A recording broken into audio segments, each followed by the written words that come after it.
네, 반갑습니다. 저희 앞뒤 좌우에 계신 분들과 이렇게 인사하겠습니다. 만나서 반갑습니다. 네, 반갑습니다. 네, 다가와 함께 걸으신 예수님이라는 제목으로 하나님 말씀 증거하도록 하겠습니다.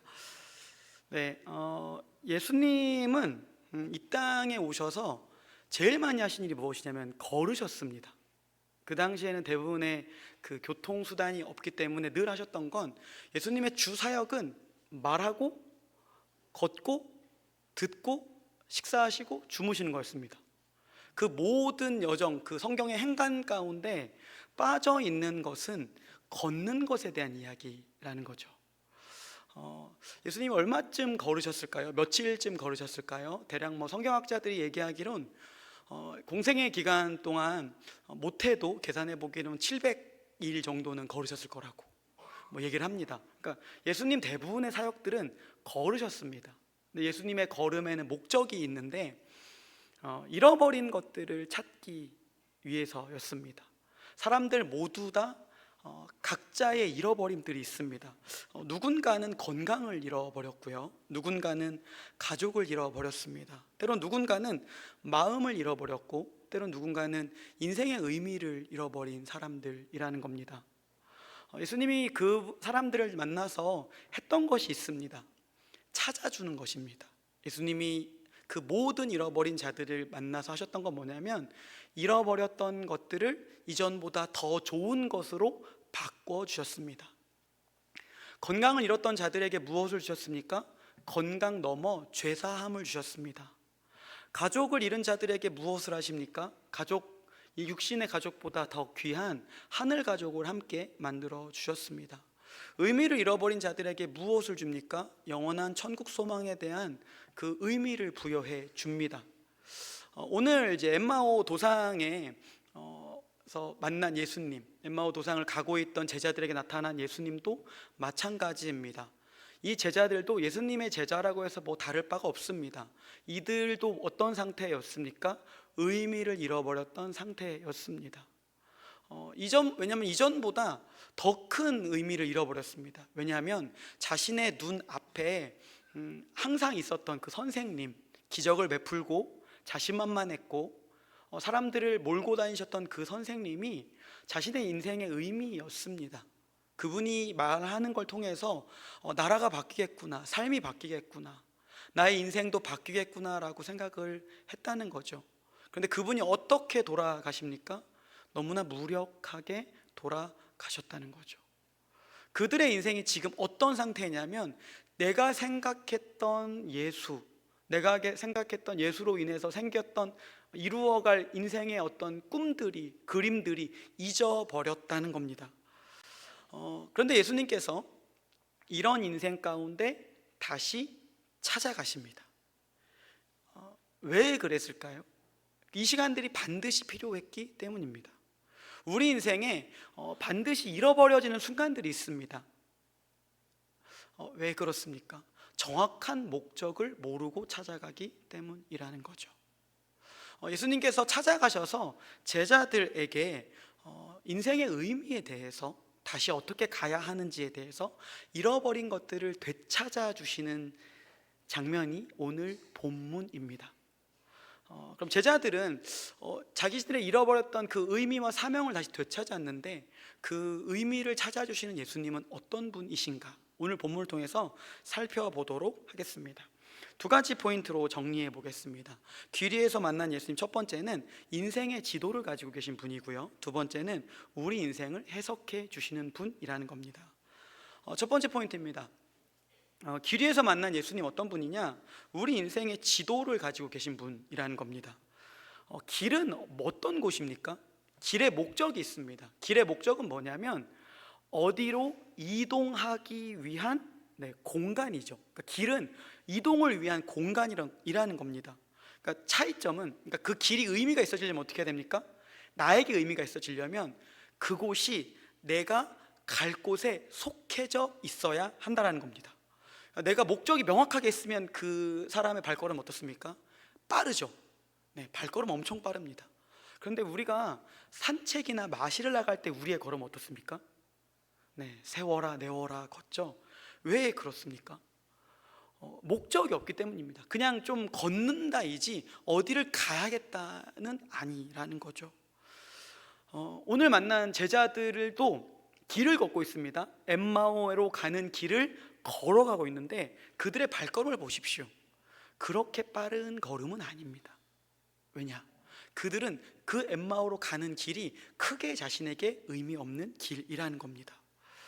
그래서 방황하고 있다라는 거죠. 왜 그랬을까요? 자신 인생에 의미를 주셨던 분이 사라졌기 때문입니다. 예수님이 그러면 그냥 아무 이야기 없이 사라졌습니까? 그렇지 않습니다. 예수님이 이 땅 가운데 오셔서 하셨던 일은 무엇입니까? 제자들에게 자신이 이 땅에 왜 왔고 무엇을 해야 되고 결국 어떻게 될 것이고 어떻게 죽고 어떻게 부활할 것인지에 대해서 이야기하셨습니다. 그리고 그분의 삶과 죽음을 통해서 이 모든 것들을 증명하셨다는 거죠. 그런데 이게 해석이 안 되는 겁니다. 아직 예수님을 만나보지도 못했고 지금 자기들은 그냥 어디에 덩그러니 서 있는 것 같은 겁니다. 우리에게 이런 순간들이 있을 겁니다. 그냥 내가 사는데 왜 사는지 모르는 것 같은 순간들 있지 않습니까? 뭔가를 되게 열심히 살았고 무언가를 위해서 이렇게 나의 모든 것들을 다 바쳤는데 그냥 허무해지는 순간들이 있습니다. 왜 그런 일이 벌어지는 걸까요? 나에게 정확한 목표 설정이 없어서 그런 것도 있고요. 또 하나는 왜 우리가 이렇게 불안하고 답답하냐면 내가 지금 어디쯤 와 있는지 몰라서 그렇습니다. 오늘 아침에 오전 우리 예배 때 담임 목사님 이제 마라톤 말씀 이야기하셨는데 교육자들 요즘 같이 뛰고 있습니다. 근데 저희는 이제 42.195까지는 뛰지 않고 있는데 그 8.3km를 뛰고 있습니다. 요즘 왕복해서 8.3km를 그냥 뛰고 있습니다. 뛰고 있는데 이제 차이점이 뭐냐면 저희는 이제 처음에 뛸 때는 정말 너무 힘들었어요. 왜냐하면 어딘지 모르니까 어디쯤 돌아야 되는지. 근데 요즘 좀 덜 힘듭니다. 왜냐하면 저희가 늘 뛰던 코스를 뛰다 보니까 어디쯤 돌아올지 알아요. 그리고 저에게 또 뭐가 있습니까? 워치가 있습니다. 이게 보시면 알겠지만 사역자님들이 다 스마트워치를 하나씩 들고 있어요. 뭘 보는지 아십니까? 자기 심박수와 페이스를 봅니다. 보면서 죽지 않을 만큼 뛰는 거예요. 심장이 너무 빨리 뛰네. 그럼 천천히 뜁니다.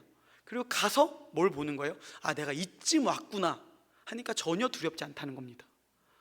근데 만약에 이게 없이 그냥 뛰어야 한다면 어땠을까요? 두려웠을 겁니다. 어디로 가야 되는지도 방향이 안 정해졌다면 힘들었을 겁니다. 근데 저희가 뛰는 것들이 왜 힘들지 않았습니까? 명확하니까, 그리고 돌아갈 길이 확실하니까 였다라는 겁니다. 근데 이게 인생이라는 목적 속에 좀 확장시켜 보면 좀 이게 다릅니다. 우리의 인생의 사람마다 인생의 피니시 라인은 다 다릅니다. 누군가는 60의 피니시 라인을 끊을 수도 있습니다. 누군가는 70에도 끊을 수 있고요.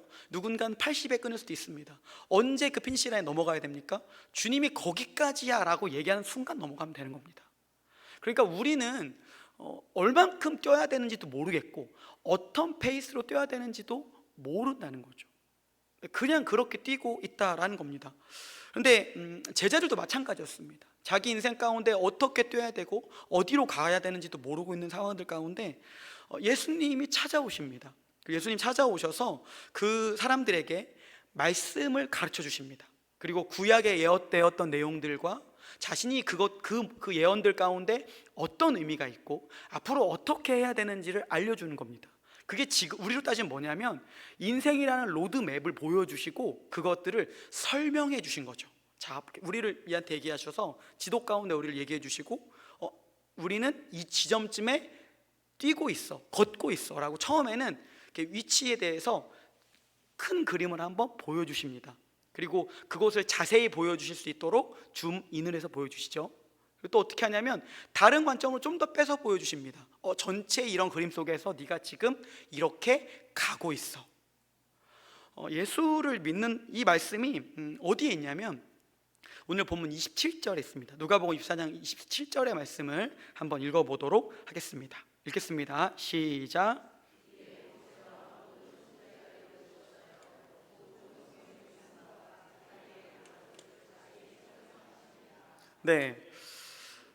자기에 관한 것을 설명하셨죠. 그러니까 뭐냐면 인생 이 땅에서 자신이 왜 오셔야 되는지에 대해서 설명해 주신 다음에 그게 제자들과 어떤 의미가 있고 어떤 상관이 있는지를 설명해 주신 겁니다. 그러니까 예수님 어떤 분이십니까? 우리 인생의 로드맵을 다 갖고 계세요. 그리고 설명해 주시는 분입니다. 가야 할 길을 알려주신 분이라는 겁니다. 교육위원회 이제 헌신 예배로 지금 드려지고 있는데, 교육이 무엇입니까? 신앙교육은 특별히 무엇입니까? 가야 할 길을 알려주는 게 신앙교육입니다. 네. 교육위원회가 보시면 알겠지만 교회 내에서 굉장히 큰 조직입니다. 네. 어마어마한 선생님들과 교육위원회 누구나 이렇게 몸을 담고 있는 성도님들이 많고요. 영화부부터 청년부, 네, 심지어 소망부도 교육위원회입니다. 네, 그리고 이곳에 소속되어 있는 교육자님들도 엄청 많습니다. 무슨 얘기냐면 그만큼 여기가 중요하다라는 거죠. 교육을 통해서 우리가 가르쳐 주는 건 무엇입니까? 영화부터 태어나면서부터 주님 앞에 설 때까지 내가 어디쯤 서 있는지를 가르쳐 주는 겁니다. 그리고 성경은 거기서 뭘 말하냐면 그곳에서 내가 해야 할 일들이 있습니다. 감당해야 할 것들이 있다라는 거예요. 네, 그러니까 무슨 얘기 하셔야 되냐면 평생 주님 앞에 서는 그날까지 나는 인생이라는 로드맵에서 배워야 하는 것이 있고요, 가르쳐야 하는 것이 있다라는 거죠. 근데 그것들을 내가 배워가는 것이 아니라 주님이 가르쳐 주신다는 겁니다. 그게 어디에 있습니까? 성경에 있다라는 거예요. 예수님이 우리 가운데 찾아오셔서 매번 우리 가운데 말씀을 읽게 하시고 우리 가운데 말씀으로 권면하시는 이유가 무엇이냐면 내가 어딘 서 있는지를 보는 겁니다. 가깝게는 그게 어떤 우리한테 효과를 주냐면 좌우를 둘러보게 됩니다. 주변을 둘러보게 되는 거죠. 그게 그렇게 되면 어떻게 되냐면 고립되지 않습니다. 홀로 서 있지 않을 수 있습니다. 왜냐? 같은 길을 가는 사람들을 따라갈 수 있으니까요. 또 하나, 큰 그 로드맵을 통해서 우리가 볼 수 있는 게 무엇인지 아십니까? 긴 거리와 전체 그림을 보면서 큰 방향 속에 인생의 목적을 찾아갈 수 있다라는 거죠. 네. 그럼 뭐가 되냐면 거시적인 목적과 미시적인 목적을 같이 찾아가면서 우리가 주님 앞에 서는 날까지 힘은 들지만 방황하지 않고 걸어가고 뛰어갈 수 있다라는 겁니다. 예수님이 이 땅 가운데 오셔서 우리 인생의 길 위에 찾아오신 예수님이 뭘 해주신 겁니까? 우리 인생의 지도를 갖고 계십니다. 그래서 우리가 어디에 서 있는지를 알려주신다라는 겁니다. 이게 첫 번째 포인트입니다. 두 번째 포인트입니다. 귀리에서 만난 예수님 어떤 분이냐? 우리의 인생을 격려하시는 분입니다. 그 길은 또 재밌는 의미가 있습니다. 뭐냐면 길은 어디서 A에서 B라는 지점으로 가기 위한 이동의 길이기도 하지만 그곳에는 수많은 만남이 있습니다. 길 가다 보면 누굴 만나죠? 사람을 만나죠. 그곳에서 뭘 합니까? 때로는 거기서 멈추어 서기도 하고 대화를 나눕니다. 그런 경험 있으십니까? 그냥 길 가다 만났는데 수다를 1시간씩 떤 거죠. 거기서 뭐가 이루어지죠? 정보 교환이 일어납니다. 내가 크게 관심이 없었는데 남의 집 정보를 알게 돼요. 또 그러면서 또 파생되어지는 게 뭡니까? 그 안에 여러 일들이 일어납니다. 그 만나는 사람들을 통해서 여러 일들이 있습니다. 그 길은 그래서 왜 중요하냐면 그곳에서 만난 사람들이 내 인생을 결정한다라는 거죠. 많은 영향을 미친다는 겁니다. 이게 단순히 물리적인 길뿐만 아니라 우리 인생이라는 길에서도 마찬가지입니다. 왜 우리가 좋은 학교를 보내려고 합니까? 좋은 학군지를 보내려고 합니까? 왜 상급지로 어디로 자꾸 이동하려고 합니까? 그곳에 만나는 사람들이 다르기 때문입니다. 그렇죠? 만나는 사람이 다르니까 거기서 만나면 내가 이전에 경험해 볼 수 없었던 다른 역사들을 만나기 때문에 그 길을 어떻게든 들어가려고 한다라는 겁니다. 그만큼 내 인생에 누굴 만나냐는 되게 중요합니다. 그런데 이런 인생길 가운데 누가 찾아오십니까? 예수님이 찾아오셨다는 거죠. 제자들도 마찬가지예요. 그곳에서 만약에 예수의 반대파를 만났으면 어떻게 됐을까요? 죽었겠죠.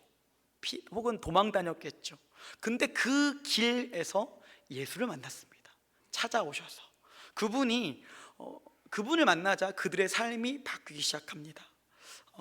오늘 본문 누가복음 24장 32절의 말씀을 한번 읽어보도록 하겠습니다. 읽겠습니다. 시작.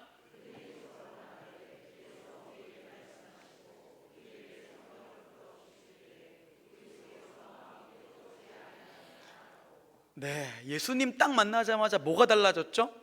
마음의 모드가 달라졌습니다. 마음이 뜨거워지기 시작했어요. 그전에는 그 에너지가 없어서 그냥 축 처져 있었는데 예수님 만나자마자 마음이 확 뜨거워졌습니다.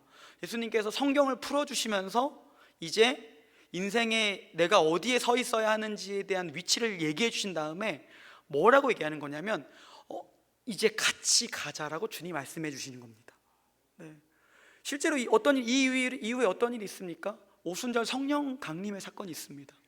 뭐가 되냐면 예수님이 본인이 이 땅에 오신 이유에 대해서 설명해 주세요. 그리고 본인이 승천하실 것에 대한 얘기를 해주시고 뭐가 있습니까? 약속한 성령에 대한 이야기들을 해주십니다. 그러면서 그 뒤에 제자들 삶이 어떻게 바뀝니까? 네, 마음이 뜨겁게 바뀝니다. 그들의 삶이 마냥 쉬운 것은 아니었죠. 그들의 삶이 마냥 막 이렇게 평탄한 것들은 아니었습니다. 그런데 그들의 삶을 보면 뜨겁게 살았습니다. 왜 그랬습니까? 그 길이 의미 있기 때문에 뛰었다는 겁니다. 인생길 그냥 사는 것과 의미를 갖고 뛰는 것, 사는 것, 어떤 인생이 훨씬 더 좋은 인생입니까? 의미 있는 인생이 훨씬 좋은 인생입니다. 네. 그 인생에 다 가졌는데 의미가 없다면 허무로 끝납니다. 네, 좀 힘들더라도 인생의 의미가 명확하다면 그 인생은 성공한 인생입니다. 그 인생길에서 주님이 뭘 말씀하시는 거냐면 너의 삶에 너 혼자가 아니다라고 격려하는 겁니다. 이 얘기가 계속 이 이후에 사도행전을 계속 보시면 사도행전에 예수님이 표면적으로 드러나지 않지만 여전히 사도행전의 주인공은 예수님입니다. 성령을 통해 일하시는 예수의 역사가, 예수 운동이 계속해서 일어납니다. 누구를 통해서요? 마음이 뜨거워진 자들을 통해서. 교육위원회에서 무엇을 헌신해야 합니까? 우리의 마음이 주 때문에, 예수님 때문에 뜨거워졌다면 우리가 양육하고 돌보고 목양하는 영혼들이 내 안에 계신 예수 때문에 같이 뜨겁게 만들어지는 겁니다. 그리고 뭘 하는 거예요? 격려하는 겁니다. 너 할 수 있어, 좀 더 잘할 수 있어, 같이 뛸 수 있어 라고 얘기하는 겁니다. 제가 외국의 사례들을 보면서 좀 부러웠던 게 있습니다. 뭐냐면 외국의 신학교 교수님들이나 그 목사님들의 이야기를 보면은 본인의 회심에 대한 이야기를 합니다. 본인이 언제 예수를 만났는가, 본인이 언제 예수님을 새롭게 경험했는가를 물어보면 몇 살쯤 만났을까요? 우리는 뭐 10대, 뭐 17, 18, 20살 이렇게 보통 얘기하지 않습니까? 놀랍게도 7살 때 예수를 만난 얘기를 합니다. 대속의 은혜를 7살 때 경험한 거예요. 놀랍죠? 6살 때 주님 만났다고. 저명한 신학교 교수인데 자기 형이 자기의 한 잘못인데 자기의 형이 자기를 대신해서 그 잘못을 뒤집어 쓰는 모습을 통해서 대속의 은혜를 그때 경험했다고 합니다. 너무 부러웠습니다. 너무 부러웠어요. 그 마음들이. 근데 왜 그랬을까요? 그 집이 대대로 내려오는 신앙의 명문 가문들입니다. 그러니까 예수 때문에 마음이 뜨거워지는 가문들이라는 거죠. 굉장히 제 안의 소망, 이 얘기를 들으면서 제 안의 소망은 뭐냐면 우리 안에도 6세, 7세가 유치부, 유년부 친구들이 성령을 받는 겁니다. 예수 때문에 마음이 뜨거워지는 겁니다. 그래서 부모를 부끄럽게 만드는 게 너무 소망됩니다. 제 안에 그게 간절한 소망이고 기대입니다. 우리 안에도 그런 갈망도 있었으면 좋겠습니다. 우리가 헌신을 도전할 때 어떤 헌신을 도전해야 합니까? 우리 아까 기도되셨지만 여름 사역을 준비하면서 우리가 뭘 도전해야 하는 걸까요? 우리 이 여름 가운데 하나님 지체들의 마음이 뜨겁게 하여 주시옵소서. 영아부에 기도하셔야 돼요. 영아부 아이들이 성령 충만해지도록 기도해 주셔야 됩니다. 유치부, 유년부? 언제 성령 체험할지 모릅니다. 초등부, 중등부, 고등부? 이 아이들이 언제 예수 만날지 모릅니다. 우리가 뭘 해야 합니까? 그들의 마음이 식지 않도록 우리의 마음이 먼저 뜨거워져야 됩니다. 그리고 우리의 그 뜨거워진 마음을 표현하는 겁니다. 그리고 격려하는 겁니다. 교회는 어떤 곳입니까? 너의 삶을 응원해. 내가 예수님 때문에 내 마음이 뜨거워졌는데 너의 삶도 그렇게 될 거야 라고 응원하는 곳입니다. 제가 여름을 준비하면서 교육원 헌신 예배 이렇게 어떻게 이제 뭐 강해 설교도 하고 준비하고 했지만 그냥 이렇게 성경이 예수님한테 하셨던 일을 통해서 우리가 이런 것들을 좀 이렇게 나눴으면 좋겠다는 마음으로 사실 이 말씀을 준비했습니다. 이 말씀을 이제 준비하면서 마지막에 좀 제 삶에 의미 있었던 순간들이 하나 생각이 났습니다. 이게 뭐냐면 제가 이제 차세대 사역을 거의 20년 정도 한 것 같아요. 20년 넘게 한 것 같은데 기억나는 몇몇 순간들이 있습니다. 근데 가장 기억에 남는 순간들은 초등학생 친구랑 1대1 하던 순간입니다. 1대1. 초등학생은 1대1 성경 공부할 수 있을까요? 있습니다. 그리고 훨씬 질문이 무겁습니다. 훨씬 신학적인 질문 던집니다. 근데 그 친구가 저랑 1대1 성경 공부를 1시간 좀 넘게 마무리하고 제가 집에 가는 길에 오늘 뭐가 제일 기억에 남아? 이렇게 물어봤습니다. 그 친구한테. 근데 이렇게 얘기하더라고요. 예수님이 내 삶을 응원하세요. 네. 저 그날 집에 가는 길에 펑펑 울었습니다. 집에 가는 길에 9살짜리 한마디가 제 삶을 이렇게 코끝이 찡하게 만들었습니다. 뭐냐면 제가 그 시기에 어떤 시간이었냐면 그러니까 뭔가 인풋을 넣은 것 같은데 되게 열심히 한 것 같은데 안 보이는 거예요, 열매가. 근데 그 친구의 한마디로 위로가 되었습니다. 예수님이 나의 삶을 응원하신다. 마찬가지예요. 우리도 어떻습니까? 우리의 삶도 뭔가 제대로 보여지지 않는 것처럼 느껴지는 순간들이 있지 않습니까? 근데 그 인생길 위에 주님이 찾아오셔서 어떻게 하신다는 거예요? 우리 인생을 해석해 주시고 격려해 주시는 겁니다. 응원해 주시는 겁니다. 너의 인생 의미 있어. 너의 삶은 참 복되다라고 말씀하시는 게 주님이 우리 인생길에 찾아오셔서 하시는 말씀이라는 겁니다. 우리가 헌신을 다시 한번 결단했으면 좋겠습니다. 어떻게 결단합니까? 내 인생이 그렇게 의미 있다라면 주님 우리 가운데 주신 의미는 무엇입니까? 타인의 인생도 그렇게 의미 있게 만들어 주도록 우리가 찾아가는 겁니다. 그 사람의 인생길에 우리가 나타나는 겁니다. 그리고 말을 걸어 주는 겁니다. 누구와 함께요? 내 안에 계신 그리스도와 함께. 말씀을 정리하겠습니다. 우리 인생길이 이렇게 어려운 이유가 무엇입니까? 해석이 잘 안 돼서 어디에 있는지 잘 몰라서 어렵습니다. 그런데 그 길에 예수님이 찾아오십니다. 두 가지로 이야기를 나눴습니다. 길 위에서 만난 예수님 어떤 분이십니까? 우리의 인생의 지도를 갖고 계세요. 로드맵을 갖고 계십니다. 그분이 어떻게 하십니까?